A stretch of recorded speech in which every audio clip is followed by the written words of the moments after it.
Баршаңызға сәлем. Бүгін ең дәмді және жұмсақ белешек қуырамын. Ыдысқа жалпы ұнның көлемінен 2 ас қасық ұн қосамыз, 1 шай қасық қант және құрғақ ашытқы қосып, жылы сүт құямыз. Бетін жауып 7-10 минутқа қойып қоямыз. Апара үлкейіп көпіршіктене бастайды. Жылы су құямыз, тұз, қопсытқыш қосамыз. Қопсытқыш ашытқының иісін кетіреді.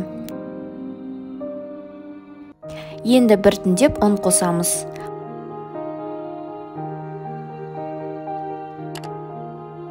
Қамыр қалындаған бойда қолмен илейміз.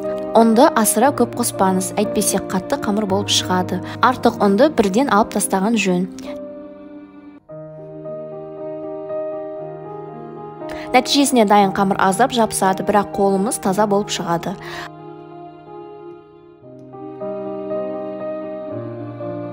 Ыдысты өсімдік майымен майлап, қамырды салып, бетін жауып 30-40 минутқа жылы жерге қойып қоямыз. Қамырымыз көтерілгенше салмасын дайындаймыз. Үлкен пиязды ұсақтап тураймыз, не болмаса блендер арқылы ұсақтап аламыз. Фаршқа пияз, тұз, бұрыш қосып, су құйып араластырамыз.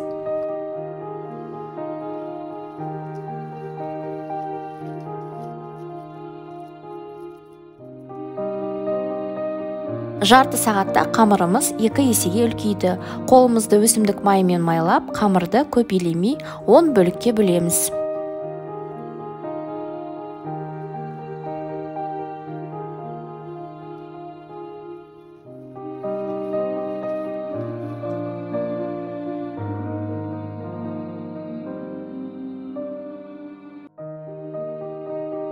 Қамырды дөңгелектеп аламыз. Қолымызбен не болмаса оқтаумен жұқалау етіп жайып аламыз. Піскен уақытында көлемі ұлғаятын ұмытпаңыздар. Ортасына 1 ас қасық салмасын салып, белеши түйеміз. Тігісі майланған бетке қойып қоямыз.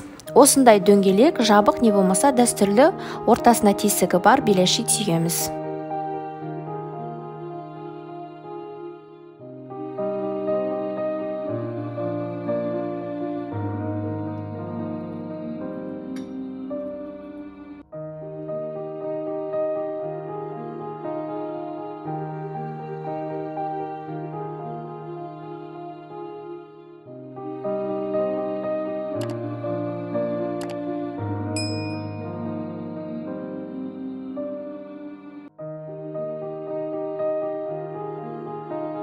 Табаға майды қыздырып, белешидің тігісі бар жерді төмен қаратып пісіреміз.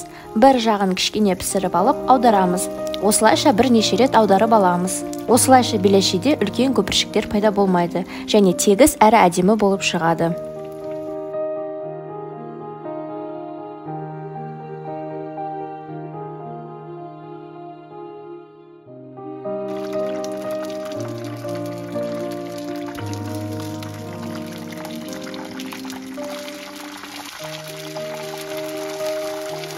Белешидің тесігі бар жағын майға қаратып, қызарғанша пісіріп аламыз. Қызарғаннан кейін аударып, тесіктің ішіне 1 шай қасық қызып тұрған өсімдік майын құямыз.